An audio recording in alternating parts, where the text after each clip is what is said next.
Primeramente le quiero dar a todos la bienvenida a este taller de métodos de enseñanza. Estoy bien contenta de poder compartir con todos ustedes. Voy a hacer primero una introducción, un repaso de lo que dimos la penúltima vez, para así ir atando lo que voy a discutir hoy. Antes quiero compartir con ustedes que estuve participando de un adiestramiento hace ya como una semana y media. Precisamente me cayó como anillo al dedo porque era de métodos de enseñanza. Estuve participando en un adiestramiento en Indianápolis, Indiana, a nivel nacional, con todos los profesores que enseñan el curso de métodos de enseñanza en las universidades Land Grant de Puerto Rico. Tuve la oportunidad de participar en este adiestramiento donde conocí distintos scholars que hemos estado leyendo. Yo leía estos nombres en los journals, personas que han realizado estudios sobre estilos de aprendizaje, inteligencias múltiples, y tuve la oportunidad de poder correlacionar la cara con el nombre en un papel, y la experiencia fue maravillosa, conocer a estas personas y poder compartir con ellos las inquietudes que tenemos nosotros los que estamos en el espacio cibernético, porque no es lo mismo enseñar o utilizar un método de enseñanza para una forma tradicional, que lo sería un salón de clase, que hacerlo en línea. En línea todavía es mucho más retante, ¿bien? Y compartía con estos compañeros las inquietudes de que cómo podemos llegar a una población que solamente vemos a través del web y que en muchas ocasiones lo que conocemos de ellos es solamente texto, ¿bien? En algunas ocasiones le permitimos a los estudiantes que añadan su foto y podemos ver y relacionar la foto con el texto e ir conociendo al estudiante a través de este espacio cibernético, pero también esto se presta para muchas otras interpretaciones. Otro aspecto es yo como profesora que enseño una clase en un salón de una cultura como la nuestra, que somos como, gesticulamos mucho. ¿Usted se ha fijado en la cantidad de expresiones corporales que nosotros hacemos en un promedio de 2 o 3 segundos? No me las cuente ahora en la videoconferencia, ¿verdad? Porque ese no es el propósito. ¿Me está diciendo que no se oye? ¿Se oye? Ok, bien. Este movimiento corporal no se da mucho en la fase del web, aunque la tecnología ha ido evolucionando que nos permite tener la videoconferencia y podemos ver ciertos movimientos, pero no es lo mismo. Nosotros expresamos mucho con nuestro cuerpo. El reto mayor del educador es no expresarlo con el cuerpo, sino expresarlo con el diseño de módulo de contenido que hagamos para enviarlo a través del web a nuestros estudiantes y que ellos lo reciban y se sientan parte de una comunidad, y que ese espacio de interacción que a veces existe entre el profesor y el maestro a través de la computadora se minimice a través de los métodos que nosotros escojamos para enseñar en línea.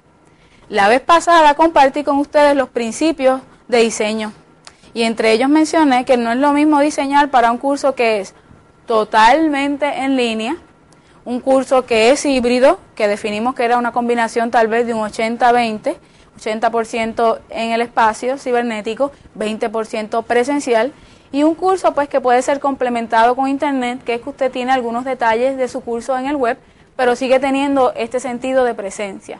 Bien, hoy yo voy a tratar de hacer una combinación de lo que es un curso totalmente en línea y el método para un curso totalmente en línea y el híbrido, por considerar que esas son las dos combinaciones más comunes que vemos en nuestros recintos.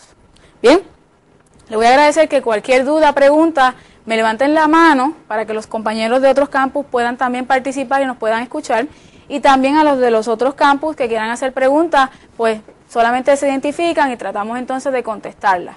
Bien, voy a comenzar hablando hoy sobre las etapas de la instrucción para la educación en línea. Cuando hablamos de etapa para la instrucción de educación en línea, estamos refiriéndolo a la primera parte de ese diseño.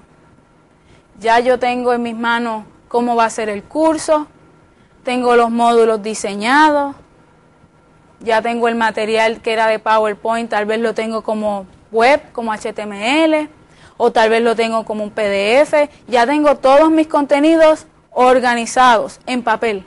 Y ahora voy a tomarme el tiempo para pensar cómo a través de este papel yo lo voy a convertir en digital, en mi computadora, qué instrumento de delivery voy a utilizar y delivery implicamos que voy a utilizar WebCT, voy a utilizar Blackboard, voy a utilizar una página de web, ¿qué voy a utilizar? Voy a utilizar videoconferencia, ¿cómo voy a llevar a cabo este contenido? ¿Bien? Y la primera fase o la primera etapa es la presentación de esa información. Y en esa fase es la fase de diseño instruccional, que ya pasamos por ella en nuestro primer taller, ¿recuerdan? Y en esa fase de diseño instruccional, de presentar la información, nace una inquietud. Está atado a los métodos de enseñanza que voy a utilizar. Y yo no me puedo olvidar de que cuando voy a presentar la información, yo tengo que pensar en estilos de aprendizaje. Es inevitable hablar de estilos de aprendizaje. La primera vez que yo vi estilos de aprendizaje en mi vida fue cuando yo estaba estudiando maestría en el Colegio de Mayagüez y yo sentí que se me había abierto el cielo y había llegado una luz a mi vida como profesional, porque durante todo ese trayecto como estudiante me estuve preocupando y me estuve preguntándome a mí misma por qué muchos profesores no tomaban en cuenta cómo yo aprendía. Historia larga, corta, soy disléxica. Si usted conoce algo de los disléxicos, tenemos ciertas dificultades de aprendizaje. Créalo o no, esta profesora de educación a distancia es disléxica. Por lo tanto, cuando estaba en un salón de clase de forma tradicional, Cristo Jesús, como que no me sentía a gusto porque mis compañeros o iban más rápidos que yo. El método tradicional, que es pararse un profesor, dictar una cátedra, todo el mundo copiar, yo necesitaba interacción, no existía esa interacción, pues yo salía frustrada de mis cursos. Y siempre tenía esta incertidumbre, decía, pero si la educación y los contenidos son para que me gusten. A mí me gusta estudiar. Entiendo que la educación es algo que le abre la mente al ser humano. Pues, ¿y qué está pasando que yo no asimilo bien la información? Cuando llegué a maestría, que encontré con este taller de métodos de enseñanza, comprendí que cada uno de nosotros tiene un estilo diferente de aprender. ¿Sabía usted eso? Y mezclado con el estilo de aprender es el estilo en que enseñamos. Dunn and Dunn son unos expertos en el área de métodos de enseñanza. Ellos han hecho largos estudios donde han relacionado tu estilo de aprendizaje y la forma en que tú enseñas. Y yo soy, mire, un ejemplo de eso, porque notará que traigo gráfica. Los disléxicos aprendemos por mapas de concepto visual. Por lo tanto, tiendo a utilizar muchos mapas de conceptos en mis cursos para poder globalizar los conceptos y enseñar del todo a lo específico a mis estudiantes. ¿Bien? Por lo tanto, no podemos separar mi estilo de enseñanza con mi estilo de aprendizaje, pero sí, dentro de esa línea puedo correr para tratar de llegar a cada uno de mis estudiantes. Y ese es el reto, ese es el reto. El reto de ser maestro es ser creativo. Un día puedo ir con una conferencia, que es un método de enseñanza, otro día puedo ir con una discusión de grupo, entre otros. Dato bien jocoso que me pasó en Indianápolis, y es que las personas que tienen un estilo de aprendizaje independiente, ¿sabe cuál es ese? Estilo de aprendizaje independiente es aquel estudiante que gusta de conceptos abstractos. No le gusta la mucha explicación, dame el material, yo lo hago solo, yo descifro solo. Son los que pueden ir del 1 al 3, del 3 al 6, del 6 al 2, del 2 al 7 y verlo en un todo. Contrario a nosotros, los que somos más dependientes, son los que tenemos que ir todo bien secuencial. El 1 primero, el 2 después, el 3. Y si me quitas el patrón, me pongo nerviosa y cuestiono si realmente estoy contestando lo que me preguntaste. Bien, pues los estilos independientes no les gustan los trabajos en grupo. Son los que cada vez que dan un trabajo en grupo le da como una ansiedad. ¿Usted no los ha visto? Hay como que le da una cosquilla, entonces tú lo ves al lado de un compañero y el compañero tratando de buscar que él haga algo y él está como que buscando, Dios mío, ¿cuándo se acabará esta tortura? ¿Verdad? Recientemente algunos estudios han identificado que la mayoría de los hispanos tienen la tendencia de no gustarle los trabajos grupales, actividades en grupo. No le gustan. Y máxime si tú eres independiente. Un independiente hispano no le gusta mucho estar interactuando en grupos. Para ellos es una tortura.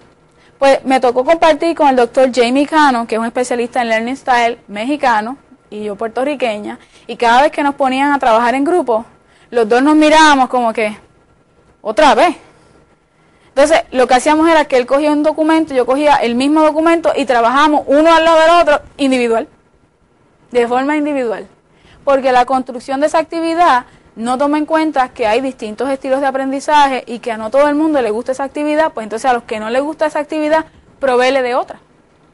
Es por eso que cuando diseñamos en el web, tenemos la presentación en PowerPoint de forma visual, la tenemos en PDF para que ellos puedan bajarla y escribir sobre ella, y tenemos también los grupos de trabajo, los grupos de foros de discusión o los correos electrónicos para tratar de llegar a la mayor cantidad de estudiantes posible. Bien, por último, por segundo, el guiar al estudiante en la práctica. Cuando yo diseño, yo tengo que tener en mente que hay un estudiante que se va a encontrar con un módulo de contenido y que a lo mejor tiene unas destrezas y a lo mejor no tiene unas destrezas básicas de navegación en el web. ¿No le ha pasado que usted va a veces a una página y no encuentra dónde está el back, el forward, dónde está la información? Pero si yo he buscado este website de rabo a cabo y no encuentro las cosas. La forma en que vamos a guiar al estudiante, hay que proveerle al estudiante que está en el espacio cibernético ciertos botones de navegación, ciertas instrucciones para que él sepa dónde está. Sin embargo, hemos dicho que los que son field independent o field independientes, ¿qué van a hacer con las instrucciones? No las van a ver, van a empezar a explorar. Aquellos que somos los que leemos hasta los títulos o las etiquetas en el baño, como yo, pues vamos a leer las instrucciones. O sea que me tienes que proveer ambas para ambos estilos de aprendizaje. Y en esa guía al estudiante en la práctica, cabe mencionar que tú debes tener un foro de discusión disponible por si él no encuentra la información disponible, pueda aclarar esas dudas, y un área de contacto. Bien, ahora bien, esa es la parte de tú guiarlo por tu website. Ahora, la parte de práctica por el estudiante es donde tú diseñas, ¿qué? Asignaciones, los quizzes, los proyectos, tal vez exámenes en línea. Pero cuando tú estás diseñando un curso que es totalmente en línea, la parte de exámenes a veces no es muy práctica.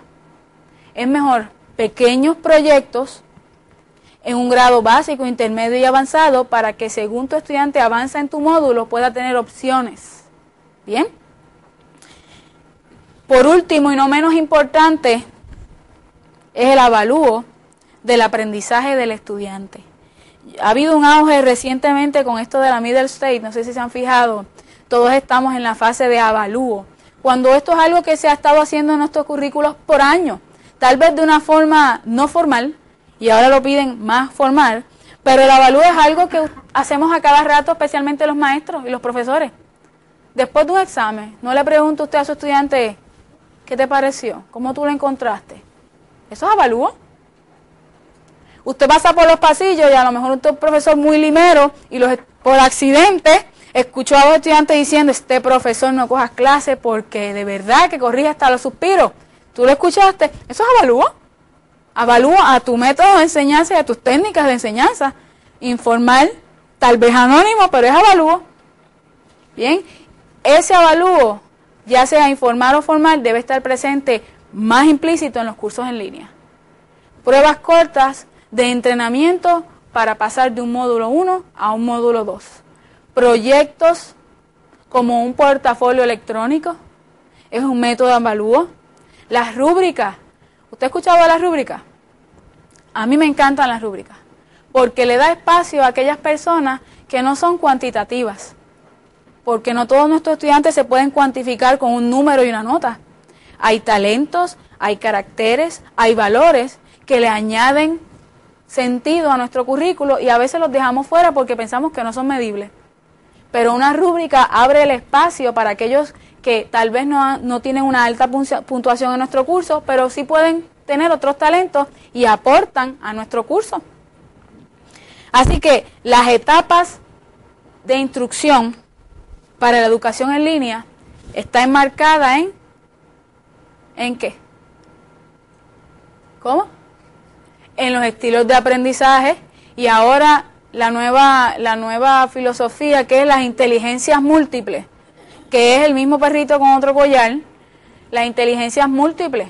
Y se pide que a través del web, cuando usted está diseñando, tome en cuenta las inteligencias múltiples, donde un estudiante puede ser totalmente visual, un estudiante puede ser manual, un estudiante puede ser musical.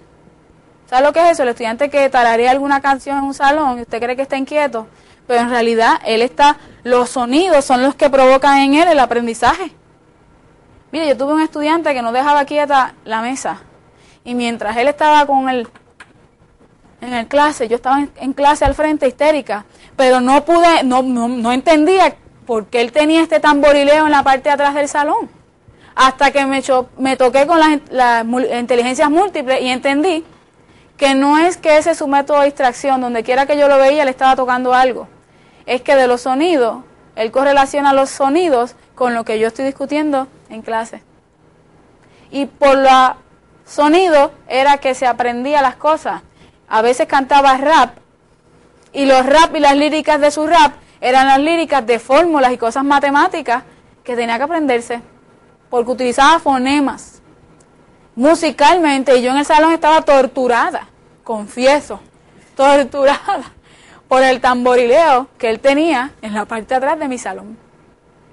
Está el estudiante que le gusta, que necesita ese contacto físico, porque es sensorial, ¿sabe? Pero lo sensorial en el web a veces sufren de mucho estrés, porque todavía no estamos tan avanzados como para poder percibir olores en el web, poder tocar la pantalla. Todavía no hemos llegado a esa inteligencia artificial todavía. Sin embargo, no podemos dejar de pensar que estas etapas de instrucción no podemos diseñar si no pensamos en ello, si no pensamos en nuestros estudiantes y sus estilos de aprendizaje. Y al pensar en ello podemos diseñar mucho más efectivo. Bien, la parte de avalúo a mí me gusta mucho, porque yo soy de las que no me gusta la evaluación sumativa, que es la evaluación a fin de semestre, que te dan una tontita hoja que tú llenas, máxime cuando tú estás en este proceso de tenure track. Esa hojita a mí no me indica nada. Sin embargo, cuando yo le pregunto al estudiante de forma directa, o cuando yo le doy al estudiante una rúbrica, o cuando yo le creo a él un cuestionario durante el semestre, él se expresa mucho mejor y me deja saber dónde yo tuve faltas en el curso, material curricular que no entendió porque no lo vio. Tal vez durante ese tiempo el servidor se cayó y yo no me di cuenta. Esa información a través del avalúo continuo yo no la podría obtener. Tendría que esperar si utilizo evaluación formativa o sumativa al final. Vamos entonces a definir rápidamente lo que son métodos de enseñanza. ¿Alguien se atreve por ahí a decirme algo? Dime, ¿qué tú interpretas por métodos de enseñanza? ¿Sistemático? Muy bien, muy bien. Magda. Formas. Ya escuchamos sistémico, ya escuchamos formas, ya escuchamos estrategias. ¿Alguien le relaciona con procesos? Procesos, ¿verdad? Pues mire, métodos de enseñanza es una combinación de todo lo que hemos dicho. Es una combinación de estrategias y técnicas para facilitar, y a mí me gusta mucho esta definición, porque habla sobre el complejo proceso de enseñanza. Si usted se creía que enseñar es fácil, está en la profesión totalmente equivocada. Yo no sé si a usted le pasa, pero a veces yo me frustro cuando yo me preparo bien para una clase y no logro motivar a mis estudiantes. Y hay días en que ellos vienen, cada grupo tiene una idiosincrasia única.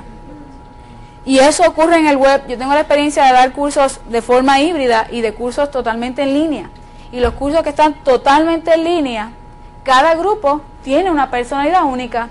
Y hay días que en el foro de discusión responden que yo tengo que decirle espérese para yo poder contestar las preguntas, o si estamos en el chat, tratar de contestarlas todas a la misma vez porque son tantas. Y hay días en que yo tengo que estar, hello, ¿hay alguien en línea?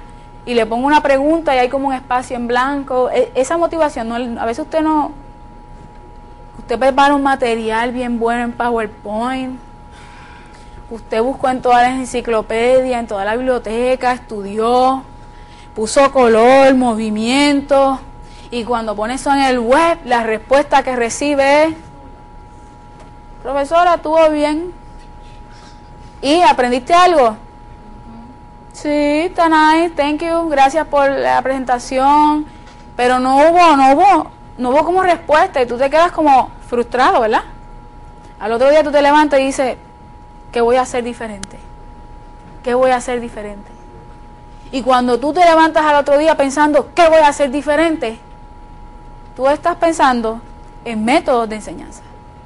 ¿Qué voy a hacer diferente? ¿Cómo yo voy a motivar a este estudiante en mi clase? Si te levantaste un día y no pensaste eso, yo creo que es tiempo de retirarte. Si te levantaste un día y dijiste: ya no puedo hacer nada, todo va a seguir igual, retírate. Ya no. Porque nosotros como educadores tenemos esa cosquilla en el corazón y en el alma, que todos los días nos levantamos con la inquietud de cómo yo voy a hacer mejor mi curso para que aprendan más. Y que aprendan más de forma que sea medible, y que mis estudiantes, cuando pasen mi curso, ya sea en línea o en el salón, hayan aprendido por lo menos un 80% del contenido. Bien. Así que método es esa combinación de estrategias técnicas en este complejo proceso que es el de enseñanza y aprendizaje. También me gusta otra del diccionario Webmaster, que especifica que es un proceso organizado. Organizado. Para aquellos que somos feel very dependent, estilos de aprendizaje dependientes, la organización es crucial. Yo tengo profesores que van a mi oficina y dicen: uy, tú tienes problemas, esto está muy organizado, ¿tú trabajas aquí? Y yo voy a otras oficinas donde veo las tibas de papel. Ellos tienen su propio mecanismo de organización, porque no cada uno tiene su estilo de organización. Pero hay estudiantes que son en extremo ordenados. Hay estudiantes que cuando yo le pongo materia en el web, que estamos hablando de un curso que está híbrido en el web, si no tienen las presentaciones de PowerPoint con el tiempo anticipado para el día que tienen que reaccionar, le da estrés. Dame unos cuantos. ¿Perdón? Que me des unos cuantos. Te doy unos cuantos, sí. Y hay otros que no importa la presentación de PowerPoint que tú las tengas allí puestas todo el tiempo, no la van a leer. No la van a leer. ¿Bien? Porque a lo mejor en focos de grupo o en grupos de estudio aprendieron el material que necesitaban aprender y no les gusta leer las presentaciones que tú tienes en PowerPoint porque tienen otro método, otro estilo. Una manera regular, ordenada de hacer las cosas. Déjame salir de aquí. La próxima es sistemática, una forma de hacer las cosas de manera sistemática. Y sistemática implica orden lógico. Lo que es lógico para usted no es necesariamente lógico para sus estudiantes. Y cuando estamos en la fase de diseño instruccional, voy a refrescar la memoria y creamos los módulos de contenido. Los módulos de contenido deben tener una secuencia. Si el concepto A tiene que conocer el concepto A para poder definir el D, tiene que llevarlo por el A, por el B, por el C, hasta que lleguen al D. ¿Bien?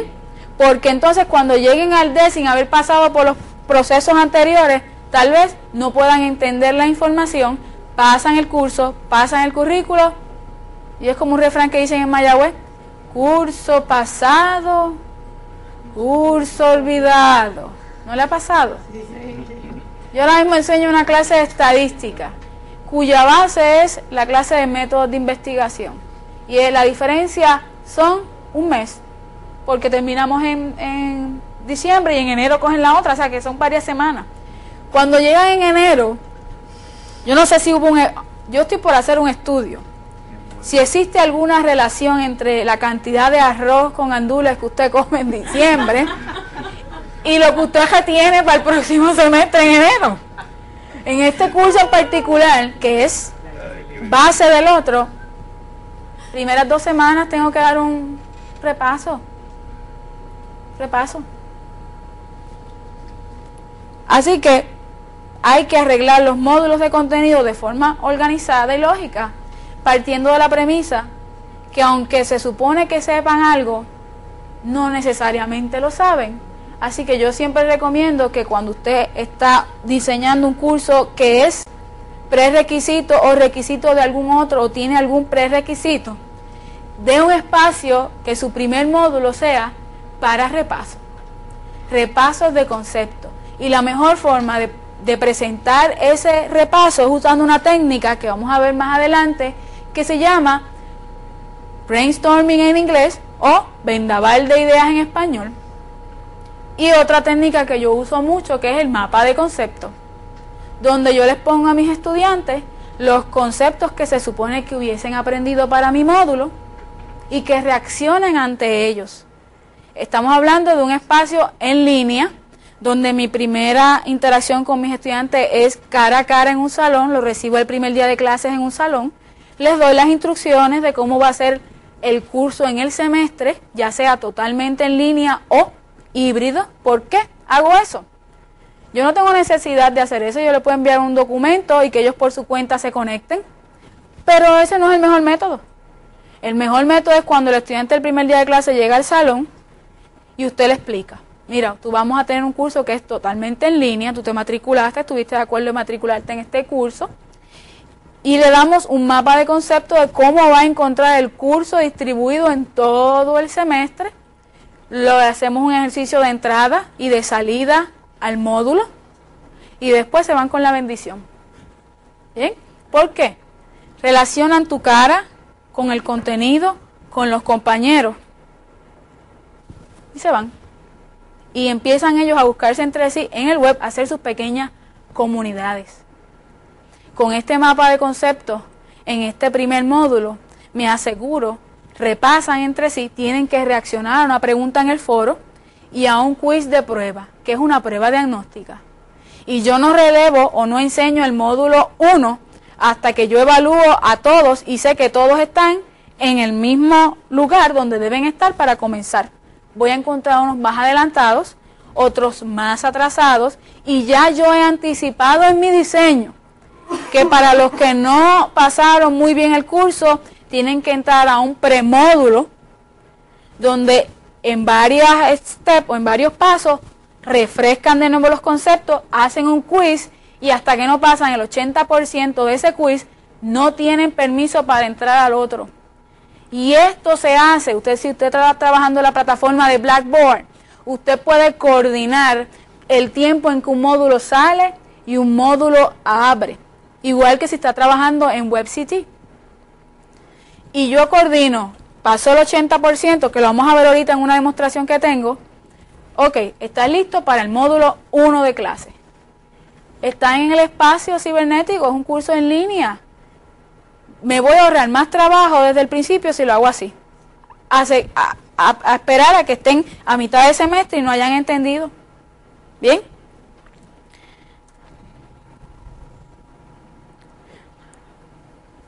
Vamos a hablar entonces rápidamente sobre la clasificación de los métodos de enseñanza. ¿Has escuchado esto?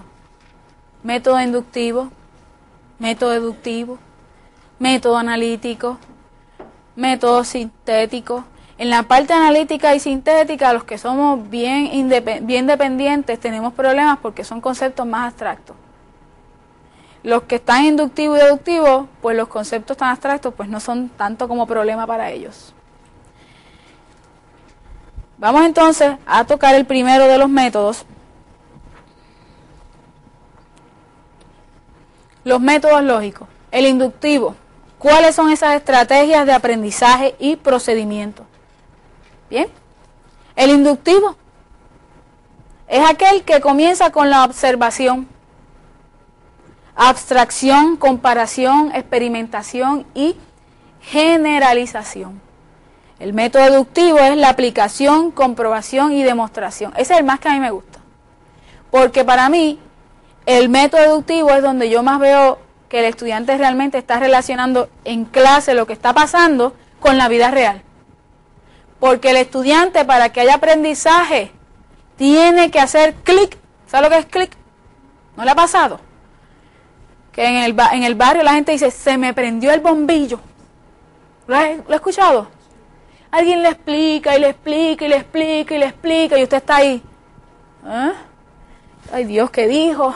Y va otro compañero y el otro compañero se lo explica de otra forma y usted como que, y llega un momento que usted se va por ahí en el pasillo y está como que meditando y meditando y meditando y de momento,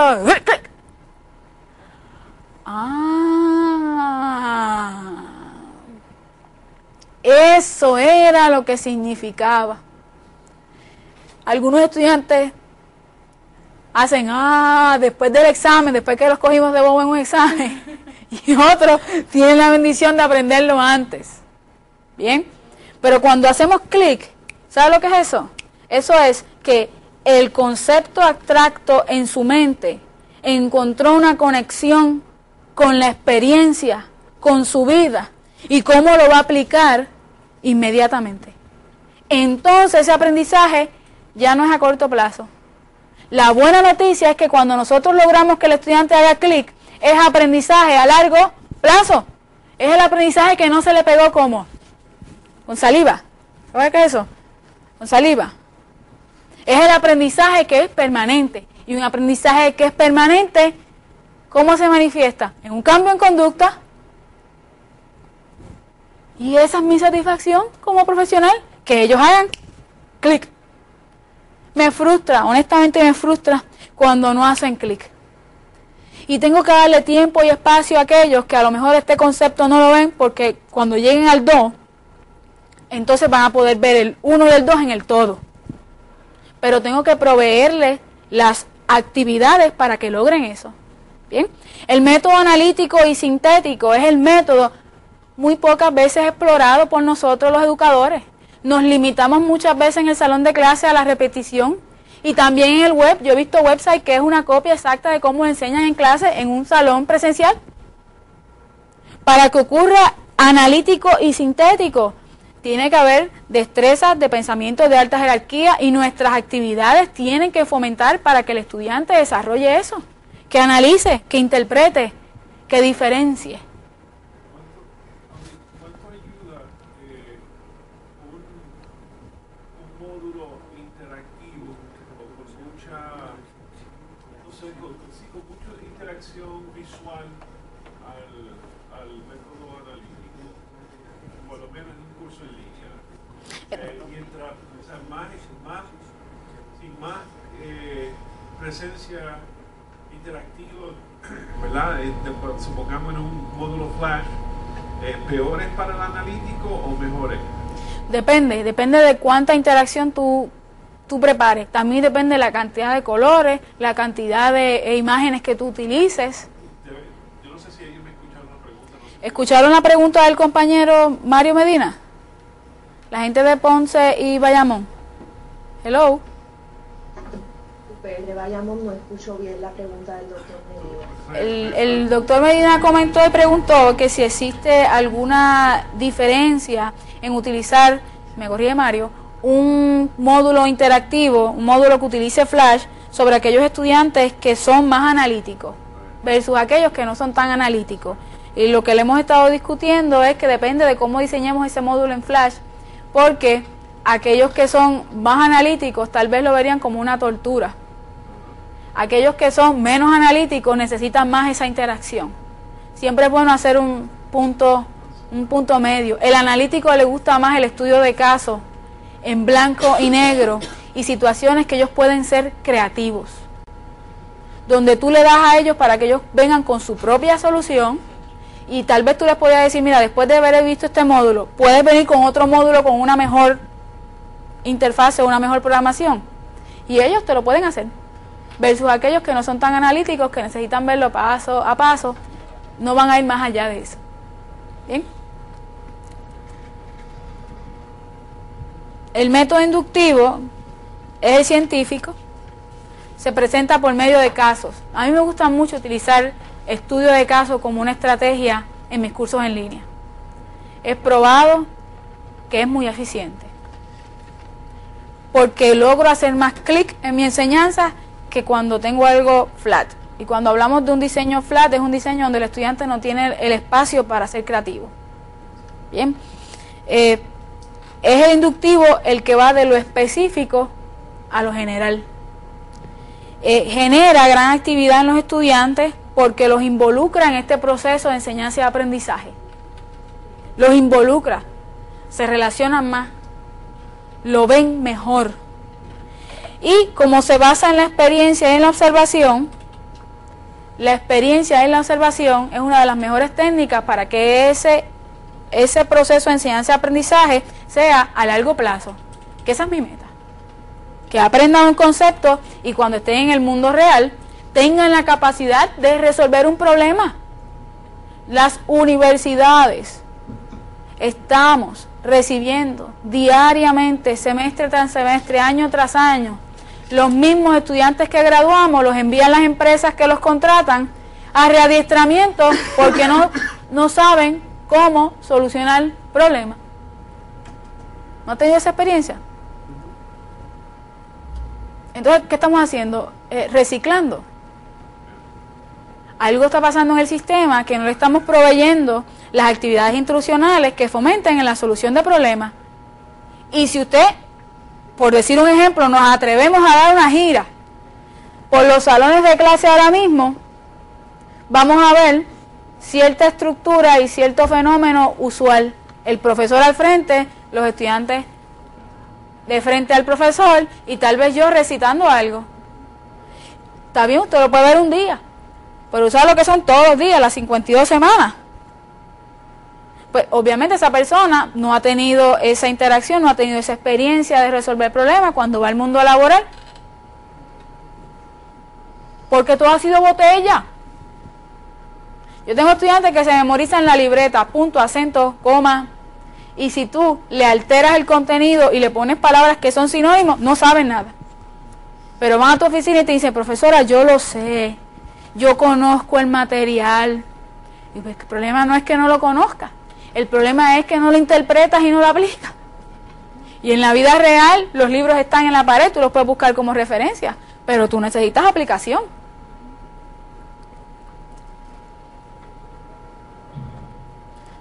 Específico a lo general. El deductivo es inferir en proposiciones particulares, universales a más general. O sea que es lo contrario al inductivo. El maestro o profesor presenta conceptos, principios, afirmaciones, definiciones, como usted lo quiera llamar. Y de ahí se supone que el estudiante llegue a unas conclusiones y consecuencias. Conclusiones y consecuencias.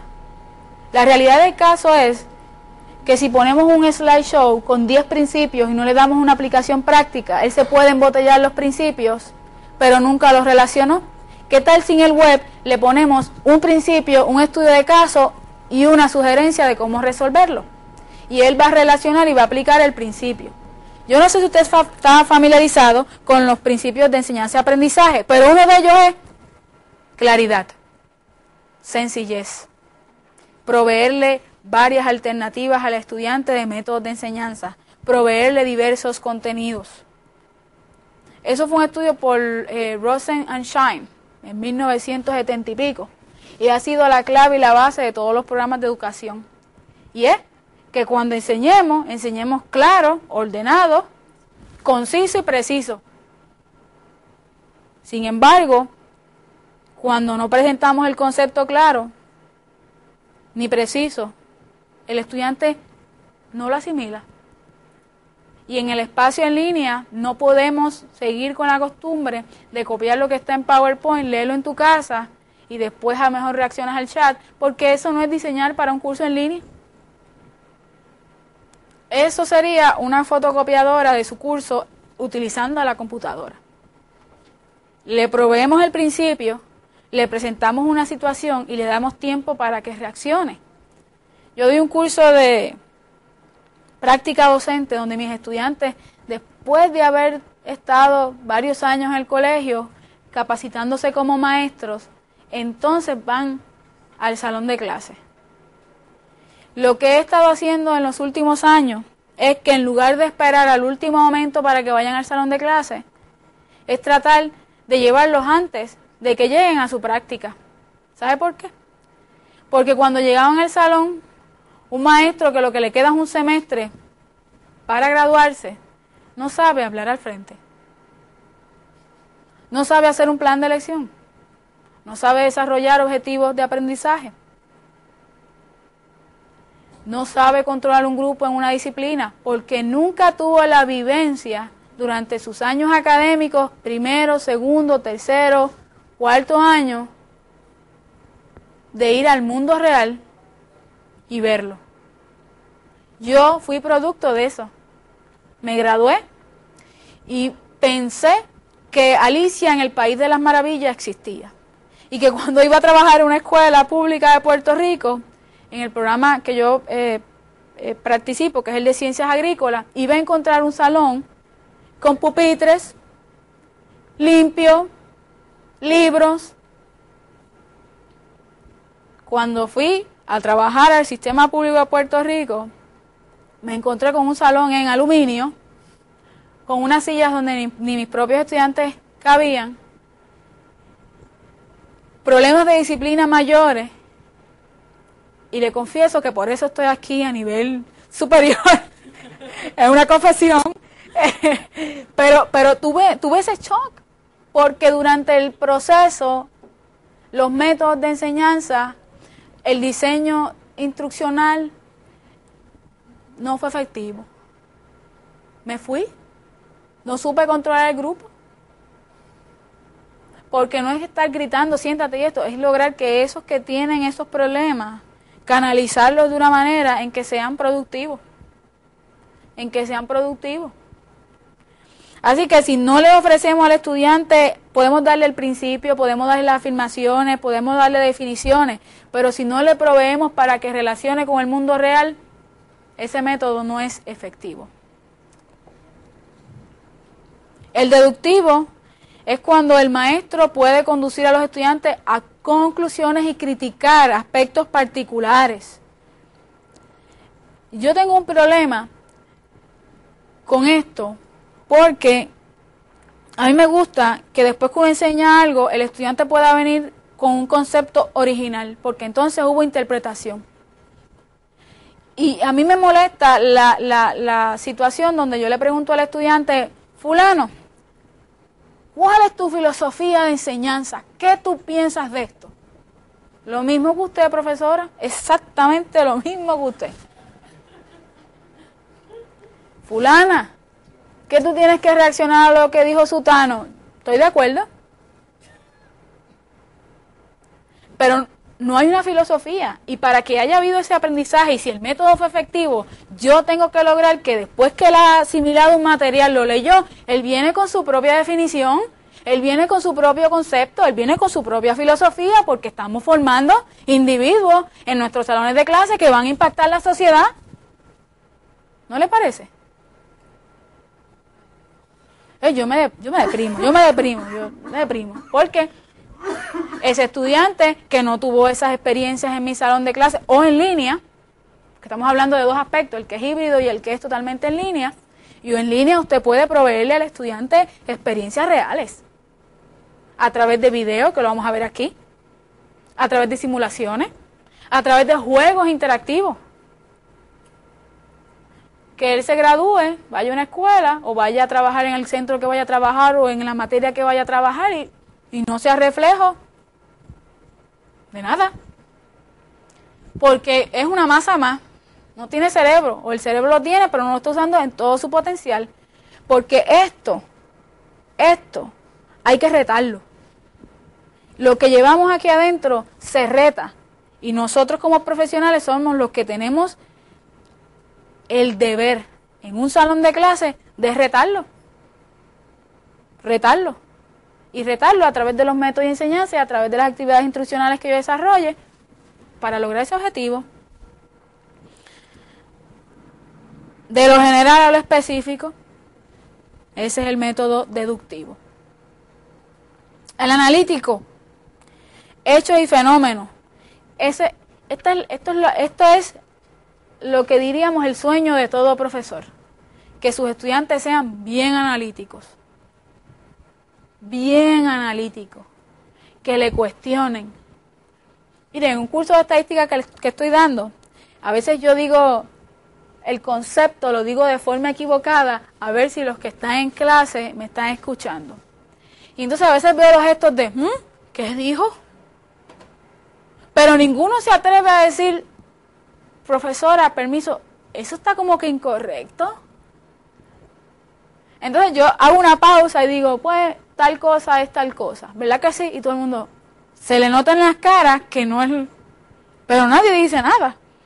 Entonces cambié la técnica y le dije, mire, si usted me entiende que yo estoy diciendo algo incorrecto, recuerde que yo no soy la autoridad total. Aquí vamos a aprender usted y yo. Y entonces el estudiante como que, profesor Foucault, usted dijo algo que yo entiendo que estaba mal, y yo, de verdad. Pero ¿cómo yo me pude haber equivocado? Profesora, disculpe, pero yo pienso que... Dime, ¿qué tú piensas? Entonces el estudiante me dice lo que piensa y está asimilando el concepto. ¿Sí? En línea, jóvenes, se presta mucho más para eso. Para que el estudiante participe activamente y no tiene temor de en un foro de discusión corregir a un compañero o corregirlo a usted como profesor si puso algo que no tenía que poner y proveerle información adicional a la que usted está dando en clase. Eso lo hace el web. Yo tengo estudiantes que han estado en un foro de discusión y me dice, profesora, mira, estos recursos los tengo disponibles para los estudiantes y los ponen ellos mismos. Si a lo mejor yo estoy explicando un concepto en línea que estoy viendo que no están captándolo bien, los mismos estudiantes ponen sus explicaciones, sus problemas en línea e intercambian.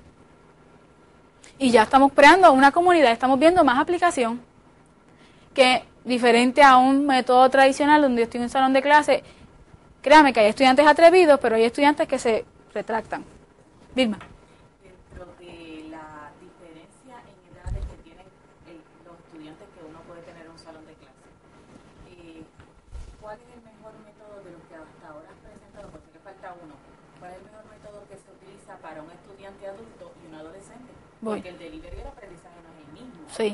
El estudiante, por mi experiencia, el estudiante adulto me trae unas experiencias que el estudiante adolescente hasta los 21 o 22 años no tiene, que enriquecen en parte la participación de los estudiantes tanto en línea como presencial. Hasta ahora, ¿cuál de ellos te ha resultado mejor con adolescentes, como yo le digo, y el adulto que trae su experiencia? En un mismo grupo tú tienes ambos. Estamos hablando que tienes que puedes tener una mezcla de un adolescente, para que los que déjame ver si me están escuchando, Mario. Voy a repetir. Vilma me pregunta, déjame ver si yo capté bien toda la idea, que si existe diferencia o existe algún método que sea más efectivo que otro cuando estamos hablando de enseñarle a estudiantes jóvenes, adolescentes, versus aquel que es un estudiante adulto. ¿Sí? En términos del medio, el web es igual para todos, excepto, el problema no es el medio, el problema es cómo tú vas a diseñar ese curso, el módulo que tú utilices. Una cosa que tú puedes hacer antes de tú crear tu módulo es saber cuál es tu población. Sí, hay que preparar, y específicamente si tenemos en mente saltar del módulo híbrido a uno totalmente en línea, yo siempre sugiero que si el curso nunca se ha dado de otra forma que no sea presencial, comencemos con el híbrido y tú vas preparando un profile, un archivo. ¿Quién es tú en tu población? Porque entonces en base a tu población tú puedes pensar cuáles son las experiencias que yo tengo que traer para un grupo versus las que tengo que traer para otro. Y lo bueno ahí es que tú puedes mezclar un adolescente que tal vez, porque la definición de un adolescente hay que verla con cuidado también. Un estudiante puede tener 20 a 25 años, pero es un estudiante que está casado, que está trabajando, que tiene unas responsabilidades, y no es el mismo 20 años que está sin casarse, que no tiene responsabilidades. Hay que ver cuál es la definición de adultez que vamos a utilizar.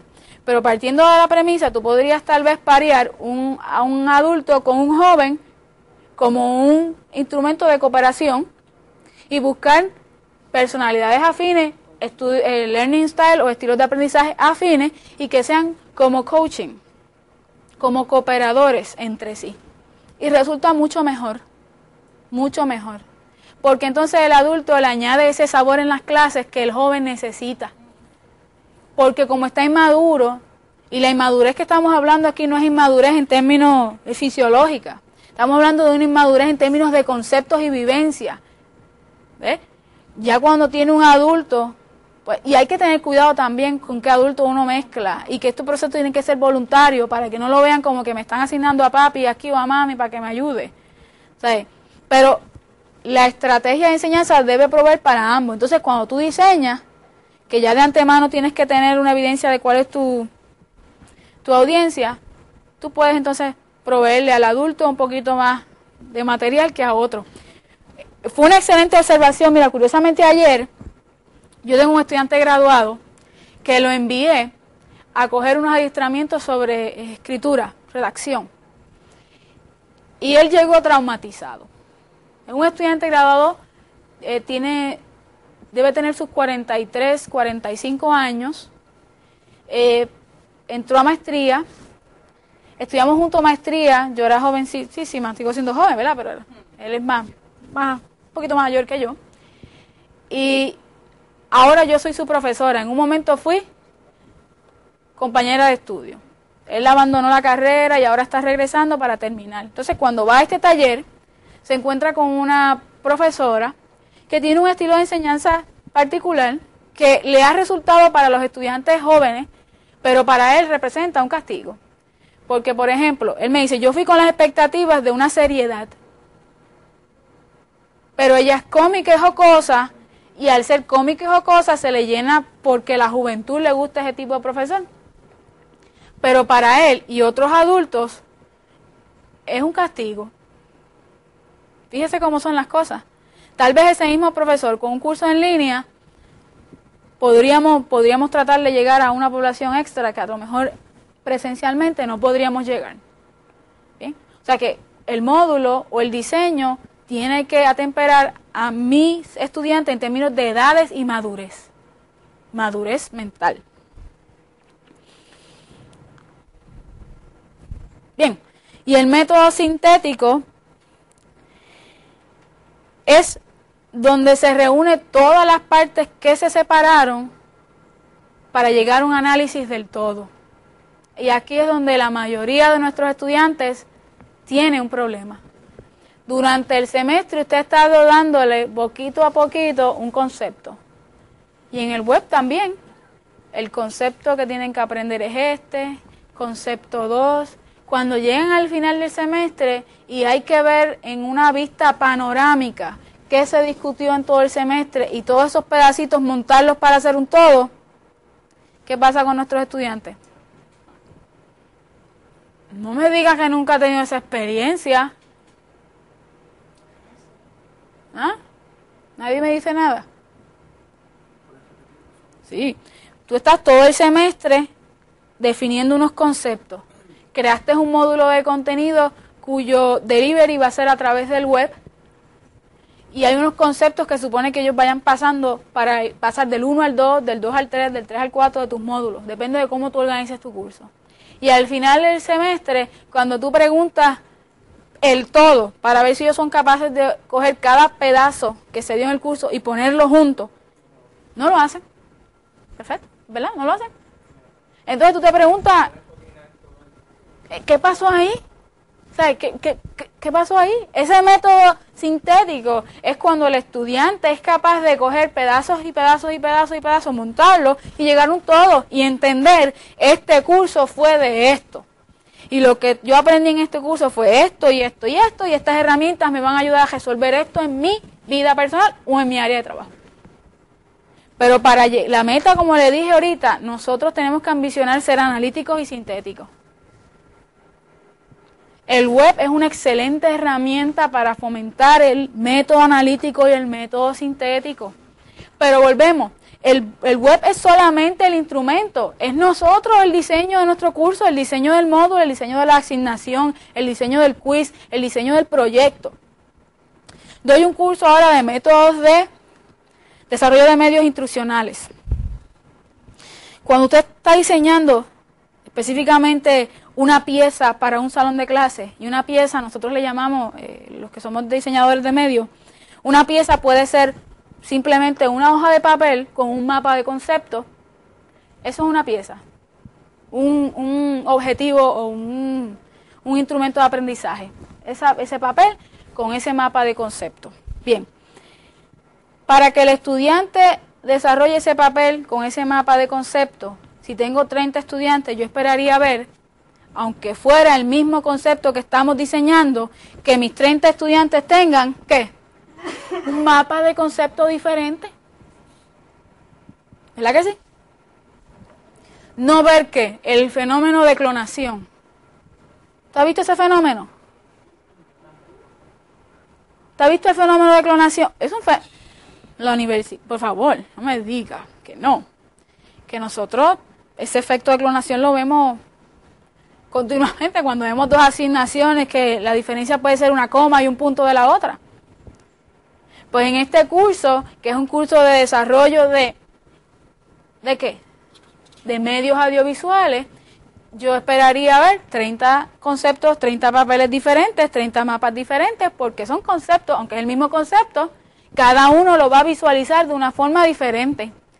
El método sintético, ahí, sería un excelente medio, especialmente cuando tú estás desarrollando destrezas, que ellos desarrollen nuevas destrezas a partir de las viejas, que puedan venir con ideas nuevas. Ese método sintético es excelente.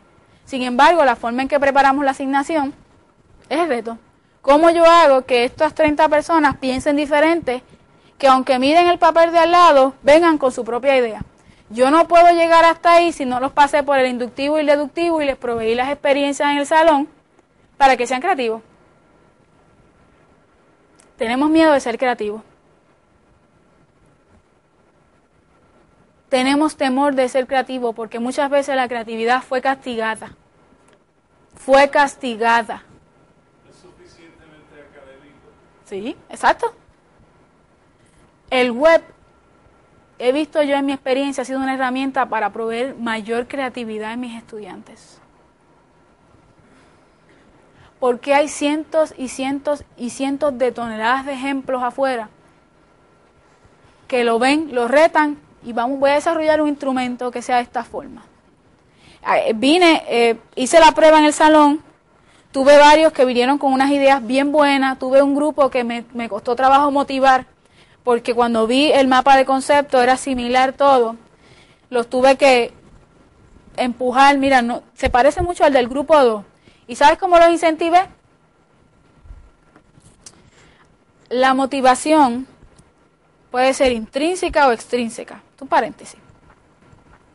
La intrínseca es ese deseo que uno tiene de quiero hacer mejor. La intrínseca se fomenta mucho cuando existe competitividad. ¿Sabes lo que es eso? Competencia entre compañeros.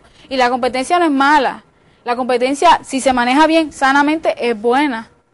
Porque desde que estamos en grados primarios estamos compitiendo por la nota más alta, los honores. Yo dije, mira, competitividad. Y la extrínseca es algo que tú le das, una motivación de afuera. Puede ser dinero, puede ser reconocimiento, puede ser un pin. En este caso yo le dije, bueno, nosotros tenemos 6 grupos. Y los 6 grupos están divididos en grupos de 3.